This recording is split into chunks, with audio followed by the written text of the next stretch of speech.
Hola, buenas. Bienvenidos a este programa para traer muchas almas a Dios. Mi nombre es Gerardo Y mi nombre es William. y esto es Echando las redes.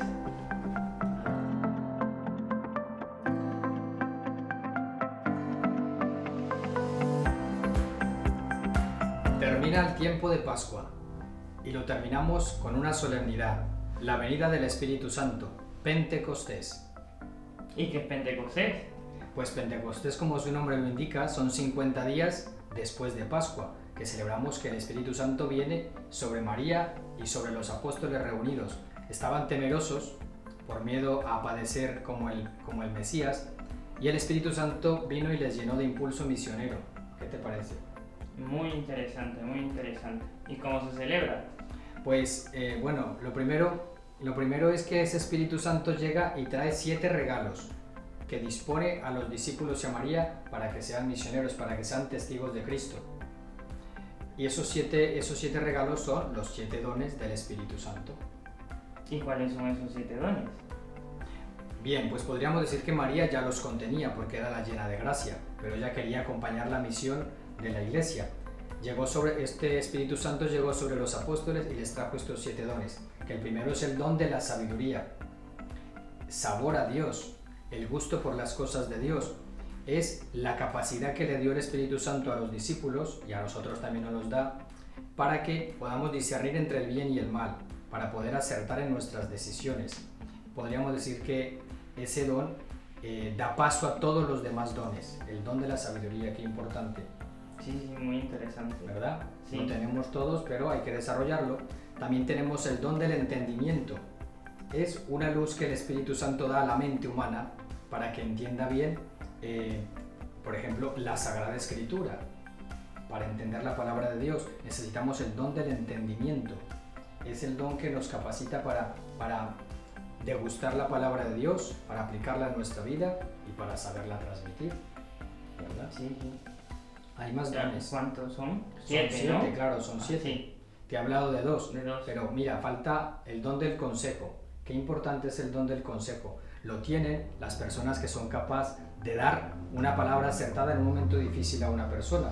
Yo diría que es un don que acontece en los padres de familia, en los profesores, en los catequistas, en los sacerdotes cuando confiesan, claro está, o cuando predican. Es un don necesario para que cuando una persona te llegue a tu vida en un momento difícil o esté a punto, por ejemplo, de acabar con su vida o con la vida del prójimo, pues tú seas una palabra acertada que le defiendas en ese momento, le limites sus acciones malas, le sepas indicar un camino acertado. Pero claro, hay más dones.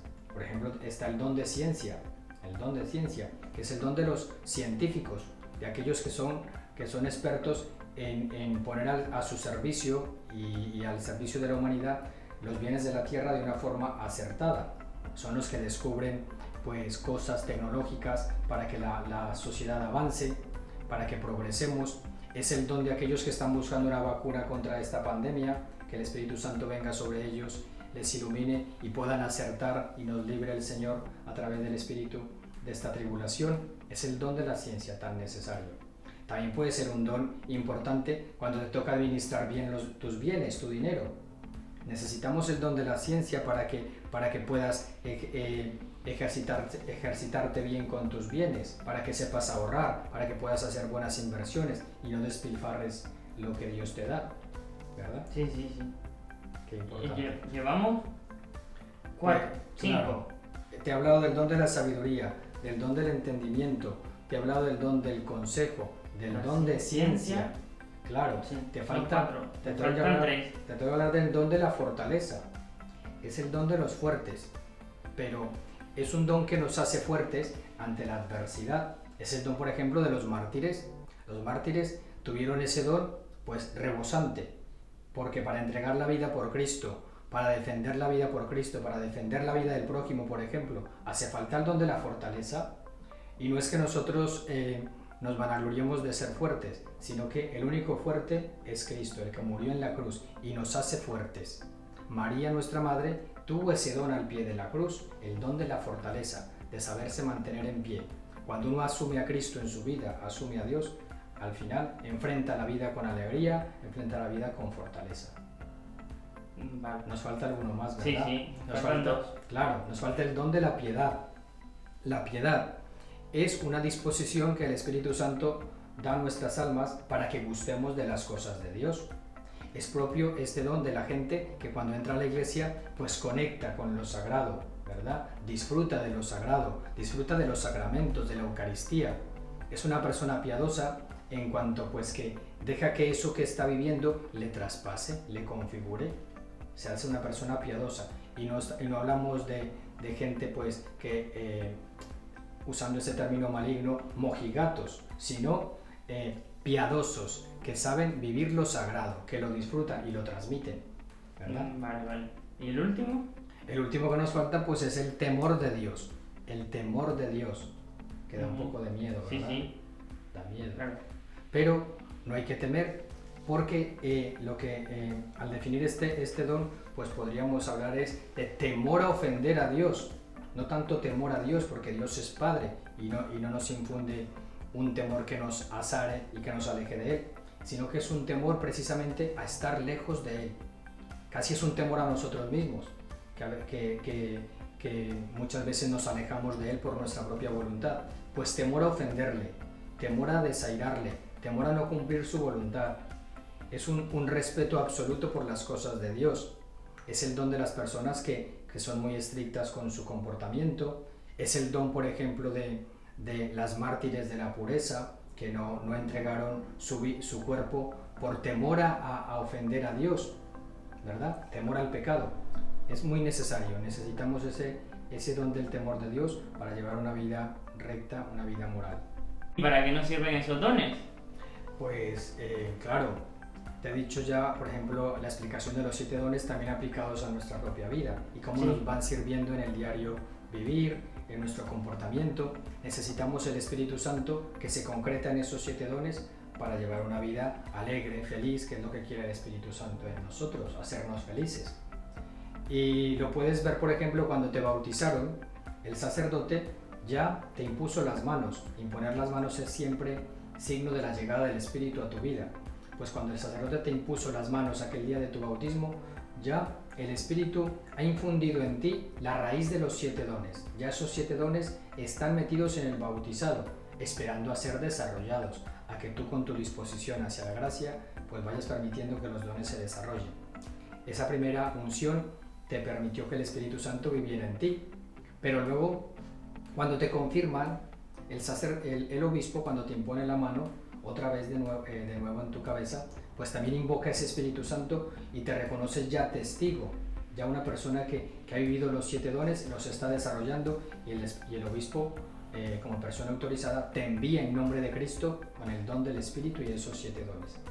Muy interesante, muy interesante. Entonces quiere decir de que es una celebración muy grande para la iglesia, ¿no? Claro. Ahora no lo podemos vivir con tanta fuerza por esta situación que estamos pasando. Podríamos decir, con los servicios mínimos, pero aún así vamos a vivir la vigilia de Pentecostés. Hay gente que se las está ingeniando para vivirla online, pero algo haremos. Si no estuviéramos pasando esto, pues en las iglesias se celebra con mucha solemnidad. Se hace la secuencia del Espíritu, que os invito a que la busquéis y la recéis en estos días. Se proclama pues el Gloria, en fin, todas las lecturas van enfocadas a la llegada del Espíritu Santo. Y si te das cuenta, en cuanto entras a la iglesia, puedes descubrir que el Espíritu Santo pulula. Por ejemplo, en nuestra iglesia tenemos los 3 óleos y sobre ellos está llegando el Espíritu Santo. Porque en el óleo de los catecúmenos está el Espíritu Santo haciendo que el recién bautizado emprenda su camino hacia Cristo, lo impulsa y lo hace templo del Espíritu, lo libra del pecado original. En el óleo del Santo Crisma, por ejemplo, crisma, ungirse, buen olor de Cristo, el Espíritu Santo en ese óleo llega sobre el confirmando y lo hace testigo de la resurrección de Cristo. Le da fuerza para que no tenga miedo y anuncie a Cristo. Luego está el óleo también de los enfermos. En ese óleo, pues cuando el obispo y los sacerdotes en la misa crismal imponen las manos sobre ese óleo, el Espíritu Santo llega sobre ese aceite, lo consagra y luego al ser los enfermos ungidos con él, pues se realiza en ellos la sanación que Dios quiere según su voluntad. En fin, el Espíritu Santo está siempre en la iglesia. Cuando el sacerdote impone las manos sobre el pan y el vino, está consagrándolas en nombre de Dios, y el Espíritu Santo hace que esas especies se conviertan en el cuerpo y la sangre de Cristo. Muy interesante el tema. Ahora que ya conocemos un poco más, ¿no?, de esa celebración muy importante dentro de la iglesia, que se celebra este fin de semana. Exacto.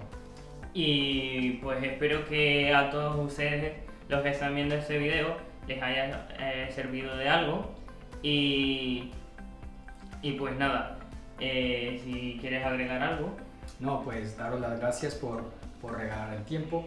Y no olvidéis que la que tiene los dones del Espíritu en plenitud es María, la llena de gracia. Si quieres vivir en el Espíritu, imítala y tendrás un feliz Pentecostés. Pues nada, sin más que decir, nos despedimos y esto es Echando las redes.